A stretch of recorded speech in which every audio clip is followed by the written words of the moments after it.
Kundi la wanamgambo wa Kipalestina Hamas limesema halitakubali mpango mpya uliopendekezwa na Marekani wa kusitisha mapigano katika ukanda wa Gaza na kuwaachilia mateka. Afisa mwandamizi wa Hamas ametoa taarifa hiyo katika shirika la habari la BBC na kueleza kuwa mapendekezo hayo hayajazingatia masharti ya msingi ya kundi hilo, ikiwemo kusitishwa kwa vita kikamilifu. Taarifa hiyo inakuja siku chache baada ya Marekani kusema kuwa Israel tayari imeidhinisha rasmi mpango huo na kwamba inasubiri majibu kutoka kwa Hamas. Kauli hiyo inakuja baada ya ikulu ya Marekani, White House, kutangaza Alhamis kwamba Israel tayari imeidhinisha mpango huo uliowasilishwa na mjumbe maalum wa Marekani, Steve Witkoff, na sasa inasubiri majibu rasmi kutoka Hamas.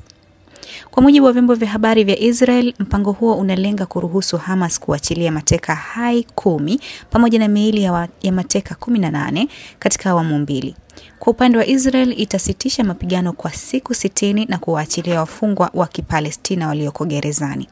Hata hivyo, afisa mwandamizi wa Hamas amesema kuwa mpango huo haujajumuisha madai ya msingi ya kundi hilo, ikiwemo kumalizwa kabisa kwa vita na kuondoka kwa majeshi ya Israel kutoka ukanda wa Gaza.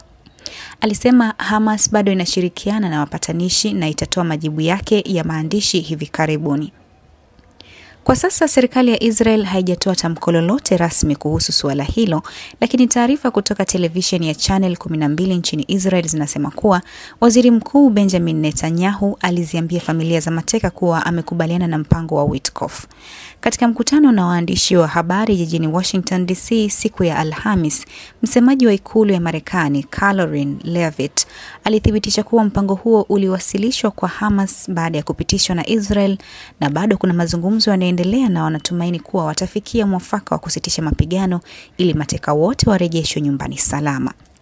Hamas imesisitiza kuwa iko tayari kuwaachilia mateka wote iwapo kutakuwa na makubaliano ya kumaliza vita kikamilifu na kuondoka kwa majeshi ya Israel kutoka Gaza. Tangu tarehe 19 Mei, jeshi la Israel lilianzisha mashambulizi mapya katika sehemu nyingi za Gaza, huku Netanyahu akitangaza azma ya kuchukua udhibiti wa maeneo yote ya ukanda huo. Siku moja baadaye alisema Israel itaongeza misaada ya chakula kwa kiwango cha msingi ili kuzuia njaa.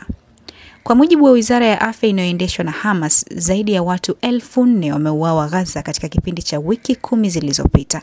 Shirika la Umoja wa Mataifa UN linakadiria kuwa watu wengine 600,000 wamelazimika kuhama makazi yao tena kutokana na mashambulizi ya ardhini.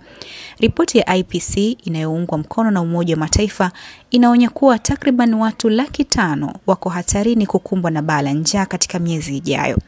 Hadi sasa Israel imefanikiwa kuwarejesha mateka 197 wakiwemo 148 waliokuwa bado hai kupitia makubaliano mawili ya muda na Hamas. Kwa mujibu wa Wizara ya Afya ya Gaza, watu 54,249 wameuawa tangu vita kuanza tarehe 7 Oktoba mwaka 2023, wakiwemo watu 3,986 waliouawa baada ya Israel kuanzisha tena mashambulizi yake. Siku ya Alhamis pekee, takriban watu 54 waliuawa kutokana na mashambulizi ya anga ya Israel, ikiwemo familia ya watu 23 waliopoteza maisha baada ya nyumba yao kupigwa katika eneo la Bureij katikati mwa Gaza. Katika mzozo huu ukiendelea, bado kuna ukosefu wa mwelekeo wa kisiasa wa namna ya kuifikia amani ya kudumu kati ya Israel na Hamas. Marekani, Qatar na Misri zinaendelea kushirikiana kuzileta pande mbili katika mazungumzo ya meza moja, lakini mgawanyiko kuhusu masharti ya mwisho ya kumaliza mapigano unaendelea kuzuia mafanikio. Hii ni TriGen Media.